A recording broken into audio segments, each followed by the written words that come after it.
अस्सलामु अलैकुम वरहमतुल्लाहि वबरकातुहू। आवाज़ आ गई आखिर तक?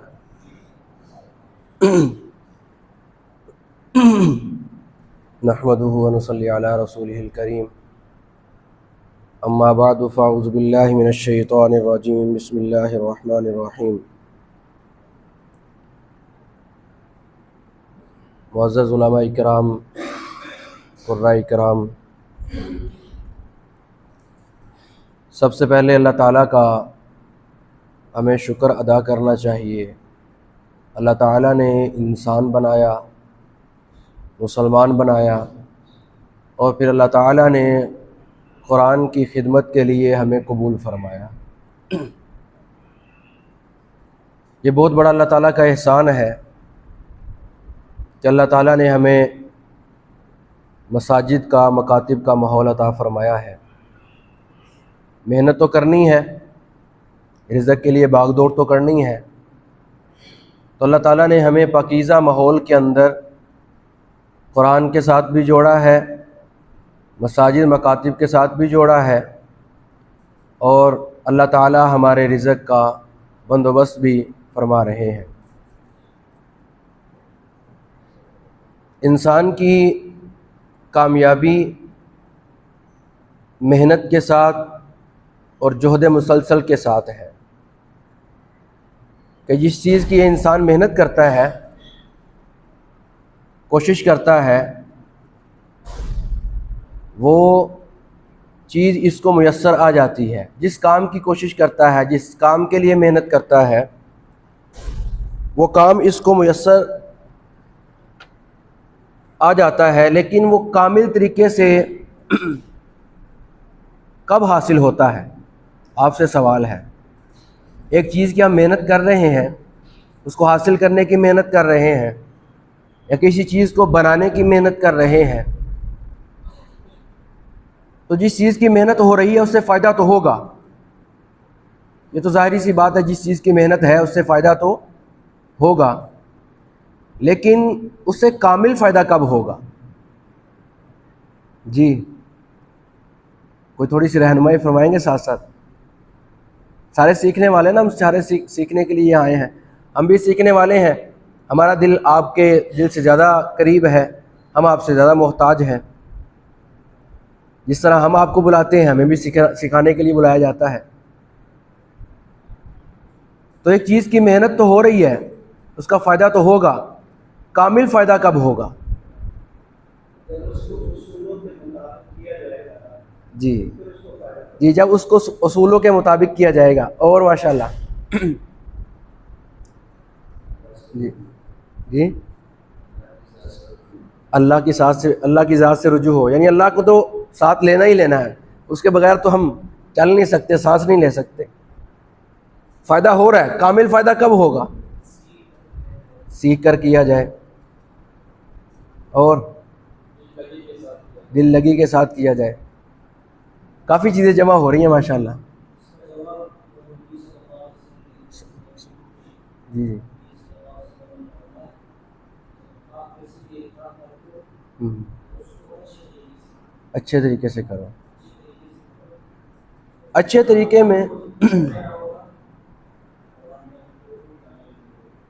जी। चले, आप माशाल्लाह सबकी राय आ गई, मैं भी अपनी राय दे देता हूँ कि एक चीज़, उस चीज़ की मेहनत हो रही है, उसको हासिल करने की, उसको बनाने की, उसको पैदा करने की एक चीज़ की मेहनत हो रही है, उससे कामिल फ़ायदा तब होगा जब उस काम को पाबंदी के साथ किया जाएगा। काम तो हो जाएगा, उससे फ़ायदा भी होगा।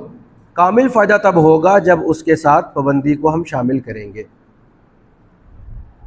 तो पाबंदी को मजबूत करने के लिए कि काम को पाबंदी से किया जा सके, इस पाबंदी को मजबूत करने के लिए हाज़िरी का निज़ाम बनाया जाता है। और ये हाज़िरी, इसकी ताकीद हमें कुरान मजीद से भी मिलती है। अल्लाह ताला ने कुरान मजीद में फ़रमाया है, वल्लज़ीना हुम अला सलावातिहिम युहाफ़िज़ून, कामयाब लोग हैं वो जो नमाज़ों की हिफाजत करते हैं, पाबंदी के साथ उनको पढ़ते हैं। और पैगम्बर दो आलम सल्लल्लाहु अलैहि वसल्लम ने फरमाया अहब्बुल अअमालि इलल्लाहि अदवामुहा व इन क़ल्ला। अहब्बु इसमें तफज़ील का सीगा लाए हैं, ये सबसे ज़्यादा पसंदीदा अमल वो है जो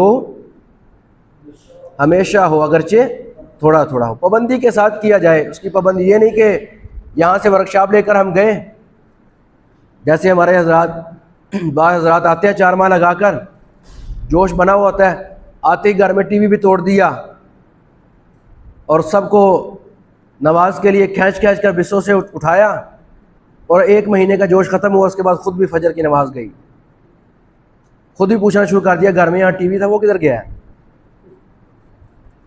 तो हम वर्कशॉप लेकर गए, जोश में आकर हमने सारा काम पाबंदी से किया, लेकिन बाद में फिर वो कम होता चला गया।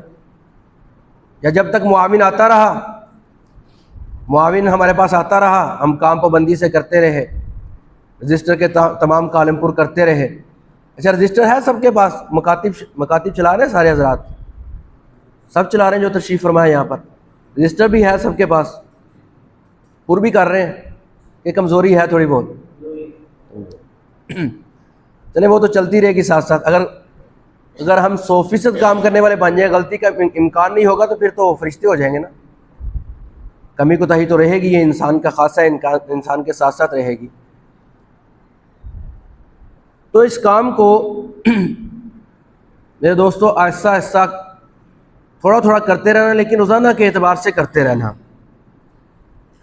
और जो वक़्त की पाबंदी करता है, जैसे देखिए मैंने शुरू में अर्ज़ किया कि हमें काम करना है, काम तो करना ही है, लेकिन दीन का काम अल्लाह ले रहा है, इस पर शुक्र भी अदा करना चाहिए, इस नेमत पर अल्लाह का शुक्र भी अदा करना चाहिए। हम कोई भी काम कर लें, हम दीन का काम ना करें, कुरान ना पढ़ाएं, क्लास ना पढ़ाएं, नमाज़ों की पाबंदी ना करें, हम नमाजें ना पढ़ाएं, हम कोई तो काम करना ही पड़ेगा ना। किसी दफ्तर में काम करेंगे, किसी फैक्ट्री में काम करेंगे, किसी की यहाँ मुलाजमत करेंगे, कोई दुकान चलाएंगे, या कम से कम अज़ कम मजदूरी तो करेंगे ना। मजदूरी तो करनी पड़ेगी, काम तो करना पड़ेगा, लेकिन अगर अब वो भी पाबंदी के साथ ना हो, अल्लाह ना करे कि हमें मजदूरी करनी पड़े, क्योंकि हमारे बस की वैसी बात नहीं है। अल्लाह ने जिस तरह हमें बादशाह बनाया, अल्लाह हमें बादशाह ही बनाए रखे, क्योंकि उस्ताद बादशाह ही होता है। तो हम मजदूरी एक मिसाल ले लें कि मजदूर है, वो बंदा मजदूरी कर रहा है, उसमें पाबंदी नहीं करता। मजदूर कहाँ से मिलते हैं? अड्डे से, और वो जाता है 10-11 बजे के बाद अड्डे में, उसको काम मिल जाएगा। उसको अड्डे में तो जा रहा है, वो मजदूर बन के जा रहा है, काम क्यों नहीं मिल रहा? वक्त की पाबंदी नहीं है। तो मेरे दोस्तों, वक्त की पाबंदी करेंगे तो उससे हमें फ़ायदा होगा, हमारी ज़ात को फ़ायदा होगा, हमारे काम को फ़ायदा होगा, और हमारा लोगों पर एतमाद बढ़ेगा, लोग हम पर एतमाद करेंगे, इंतज़ामिया हम पर एतमाद करेंगी, सिर्फ इस एक काम की वजह से कि हम वक्त पर पाबंदी करने वाले हैं। इस तरह वक्त की पाबंदी अपने तलबा इकराम को अपने असलाफ़ के बुज़ुर्गों के वाक़यात सुनाकर, वक्त की पाबंदी के फ़ज़ाइल सुनाकर, उसकी अहमियत बतलाकर, इस तरह उनको तैयार करना कि वो भी वक्त की पाबंदी करें। हमारे असलाफ़ के बारे में क्या आता है कि लोग उनके टाइम को देखकर अपने वक्त घड़ियाँ ठीक किया करते थे। हमारे उस्ताद मोहतरम अल्लाह उनको लंबी ज़िंदगी अता फरमाए, यूसुफ खान साहब, कि वो पीरियड जब उनका शुरू होता है, फिर वो क्लास में कोई भी है, जामिया शरफिया में होते हैं, क्लास में मोहतमिम साहब बैठे हुए हैं, वो अपने टाइम पर क्लास में आकर उनके पास बैठ जाएंगे, भाई मेरा टाइम शुरू हो गया। तो इस तरह वक़्त की पाबंदी, असलाफ़ के वाक़यात सुनाकर तलबा इकराम को भी वक़्त की पाबंदी पर तैयार करना, उससे हमें अपनी ज़ात को भी फ़ायदा होगा, तलबा को फ़ायदा होगा, असलाफ़ का तारुफ़ होगा, और वक़्त की पाबंदी करने वाले बनेंगे, क्लास मेयारी होगी। तो इस वक़्त की पाबंदी को मजबूत करने के लिए हज़रात ने बड़ी मेहनत से हमारे लिए एक निज़ाम बनाया है, रजिस्टर तैयार किया है, ये आपके सामने है।